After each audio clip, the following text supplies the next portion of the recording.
తెనాలిలో ఓ వృద్ధురాలి ఆస్తి వివాదం కలకలం రేపుతోంది. 83 ఏళ్ల తల్లిపై కోడలు దాడి చేసి ఒంటిపై ఉన్న బంగారు నగలను లాక్కుందని కూతురు సంధ్యారాణి ఆరోపిస్తోంది. అలాగే పెద్ద కుమారుడైన మురళీకృష్ణ గత కొంతకాలం నుంచి కనిపించడం లేదని ఆవేదన వ్యక్తం చేసింది. తన తల్లి సుమతీదేవి వారసులందరికీ ఆస్తి పంపకాలు చేసిందని తెలిపింది. అయినా కూడా తన వద్దున్నటువంటి కొద్దిపాటి ఆస్తి కోసం చిన్న కోడలు చిత్రహింసలకు గురి చేస్తుందని వాపోయింది.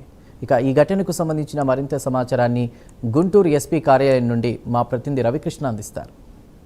తల్లిని అనేక రకాలుగా ఇబ్బంది పెడుతూ అదేవిధంగా కూడా ఆమె మీద అనేక రకాలుగా కూడా దాడులు చేసినటువంటి మరదలు ఎవరైతే ఉన్నారో ఆమెను శిక్షించడమే కాకుండా కూడా తన తల్లికి న్యాయం చేయాలి అంటూ ఒక మహిళ అయితే మాత్రం ఈరోజు గుంటూరు ఎస్పీ కార్యాలయానికి రావడం జరిగింది. అసలు ఏం జరిగింది ఏమిటి అనేది తెలుసుకుందాం. మేడం చెప్పండి, అసలు ఏం జరిగింది, మీది ఏ ఊరు నుంచి వచ్చారు, ఏం జరిగింది?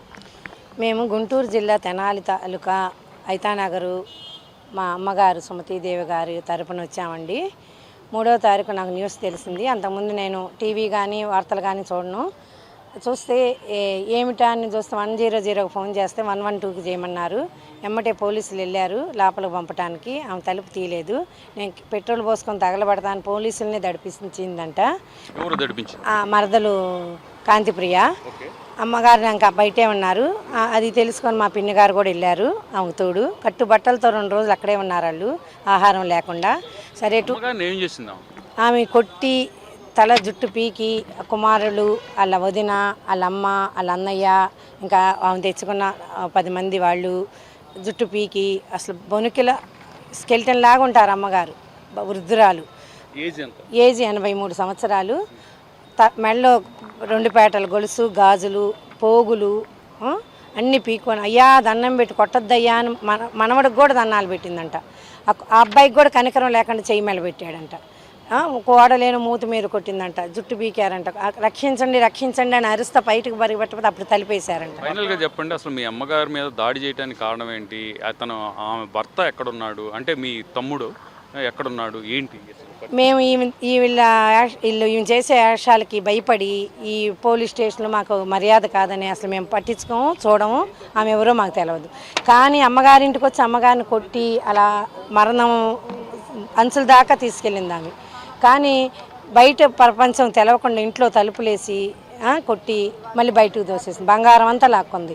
మళ్ళీ చిన్న కుమారుని ఆయన ఆస్తి కూడా నాదేను అని మా వారసులు అని చెప్పి వీళ్ళిద్దరిని మోసం చేసి ఇలా ఆస్తి కాజేయటానికే ఇలా ప్లాన్గా చేస్తుంది ఆమె.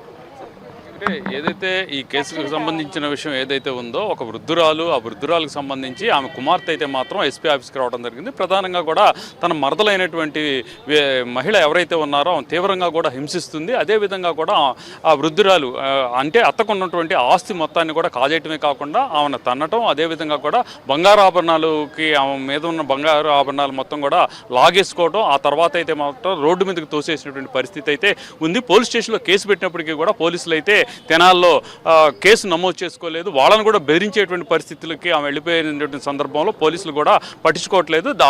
ఆ ఉద్దేశంతోనే ఇప్పుడైతే మాత్రం గుంటూరు ఎస్పీ ఆఫీస్ కార్యాలయానికి రావడం జరిగింది. తన తల్లికి మాత్రం న్యాయం చేయాలి, తమ దగ్గర నుంచి ఆమె దగ్గర నుంచి తీసుకున్నటువంటి బంగారు వస్తువులు కానివ్వండి, అదేవిధంగా కూడా ఆస్తి ఏదైతే ఉందో అది మొత్తం తిరిగి ఇచ్చేయాలి అని చెప్పి కోరుతున్న పరిస్థితి అయితే కనపడుతుంది. కెమెరా పర్సన్ లక్ష్మణ్తో రవికృష్ణ, ప్రైమ్ 9 న్యూస్, గుంటూరు నుంచి.